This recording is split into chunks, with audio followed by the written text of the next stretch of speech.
Desert to Serendib.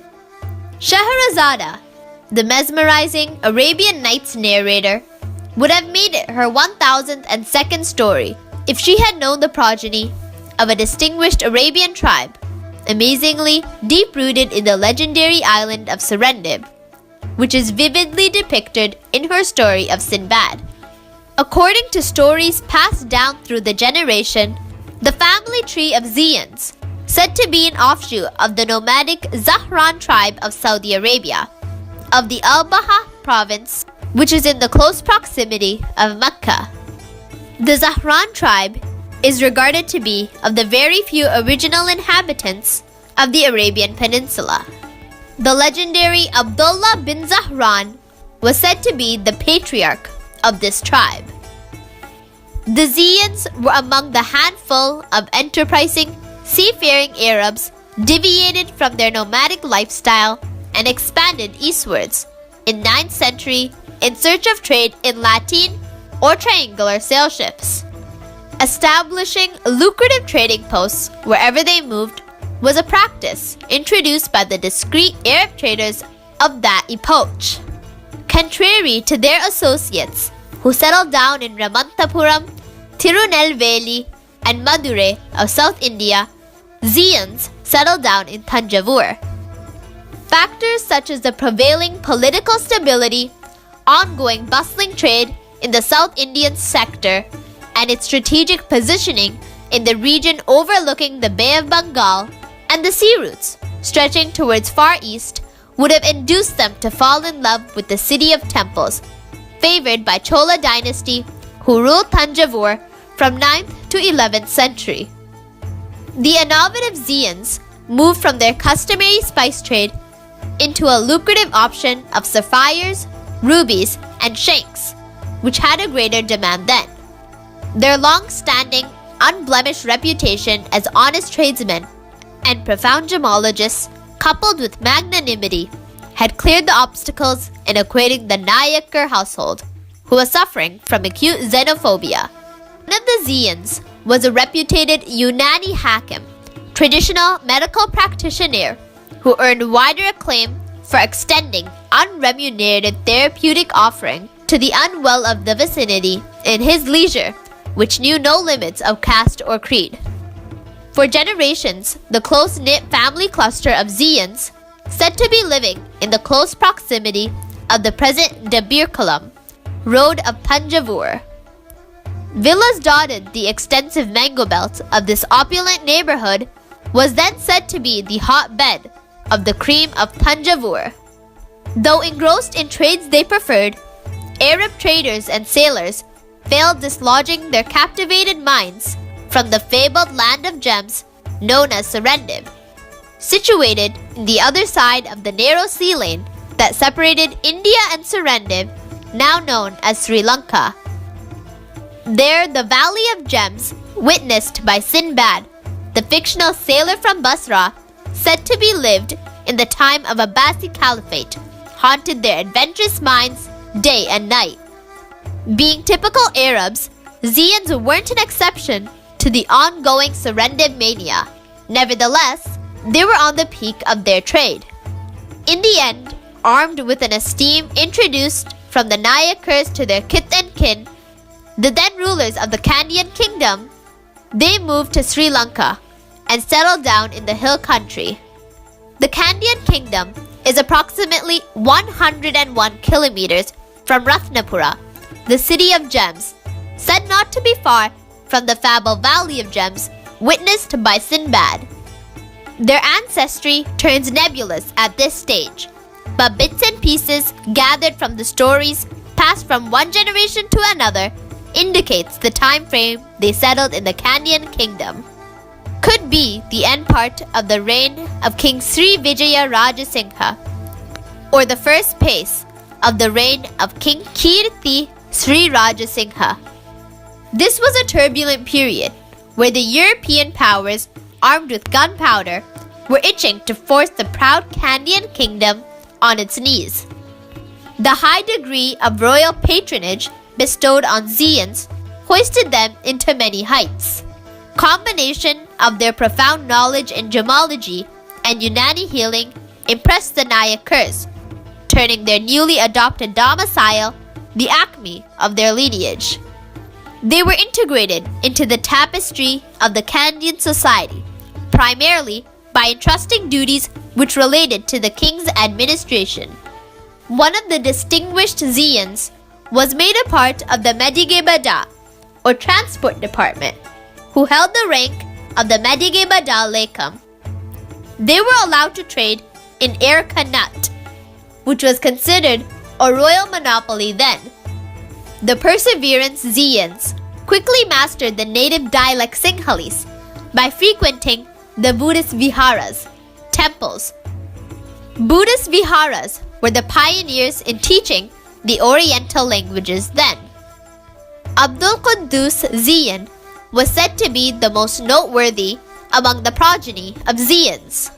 He had been elevated to the rank of the curator of the king's cherished gem collection, which was considered an important wing of the treasury. He held the prestigious rank of Muhandiram, which was a senior official title of the royal household. In appreciation of the valuable services rendered to the royal treasury by enriching and cataloging the royal gem collection, Muhandiram Zeyan was given lands, a royal mansion, or a gedera, as his residence in Gampala, and a separate burial ground on a royal decree. The royal house, or gedera, vested to Muhandiram Zeyan was known as Linde Kotuwa Gedera, which had a noteworthy well so deep and had to be covered with 7 slates at different levels in order to reduce the depth. They enjoyed Linde Kotuwa Gedera as a leisure retreat and continued in a row of distinguished houses along the far end of the then Ethvidia, Tusker Street, which was swallowed by the changes instigated by the post-conquest era. Kandyan political climate took a dramatic turn with the advent of the British at their threshold. Native chieftains who resented the Naya Kurds dynasty as outlandish started surreptitious pacts with the British. In the end, the proud Kandyan kingdom, which was considered the last bastion for more than 400 years, was conquered by the British in 1815. The toxic chapter unfolded with the capture and banishment of the last Sri Lankan king, Sri Vikrama Rajasinghe, to Vellore Fort in southern India. On 24th January 1816 was a heinous episode Zeyans unthought of. The Sinic cycle unfolded, thereafter purging and persecuting the close associates of the deposed royalty, showed Zeyans the exit from the Kandyan kingdom. They relinquished their ownership to the Linde Kotuwa Gedera and continued incognito, abandoning their family name to let their track cold. Degenerated but steadfast, Zeyans absorbed into the meager Kandyan Muslim society and continued an obscured life. The ever-volatile Kandyan political theater took a dramatic twist once again. Authority of the native chieftains, who wielded considerable influence in state affairs, started waning, with British beginning to squint-eye them. As per the stories passed through the generation, it was a prominent 18th century Zeyan who urged his grief-stricken clansmen flocked around his deathbed to continue the family name that had fallen out of use. The colonial Ceylon changed from coffee to tea and then to a fully independent state. Progeny of Zeyans picked up their long-neglected gem trade from scratch and transformed it into one of the leading figures in the Sri Lankan gem trade. Eventually, Zeyan Muhammad Hashim has been entrusted the baton of legacy, passed through a multitude of flamboyant characters, studded a saga unfolded from desert to Serendib. He furbished the genetically inherited knowledge under the distinguished shades of the elders, who were eminent gemologists. A connoisseur refined under the furnace of over 40 years' experience and exposed to exceptionally rare gems where only few gifted exponents would have set their eyes, being now pushed into a second instinct passed through the lineage. Inspired by the Islamic motto of wealth shouldn't be acquired but shared, he led his personal crusade of endowing the inherited knowledge towards the future generation. He vehemently argued the priceless gems conceived within Mother Earth shouldn't be incarcerated in voracious private collectors' basements when unearthed.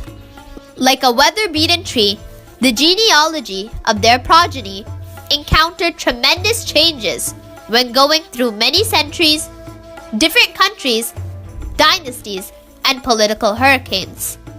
Couple of years ago, Hashim-Videos made a shocking discovery when researching his obscured ancestry. His surname, buried by the Kandyan progeny, has surfaced misspelt when unearthed as Zeyan, and had continued since then up to the 21st century. The name has really restified by Hashim-Videos recently after cross-checking with the family history. Accumulated evidences suggested the culprit could be a Sinhalese grammar dictum known as Purvaswara Lopa Sandhya, which allows tongue-twisting words effortlessly pronounceable by omitting and substituting letters within the word in question. It is hard preventing his mind when unoccupied wandering in the misty Kandyan hills. After all, he is a committed Kandyan, though domiciled in the Western world. He desires to be left alone among the Kandyan artifacts in his ancestral house whenever visited Sri Lanka. The cleverly displayed remnants of the past in the spacious living room give him the feeling of being with the bygone era his ancestors lived.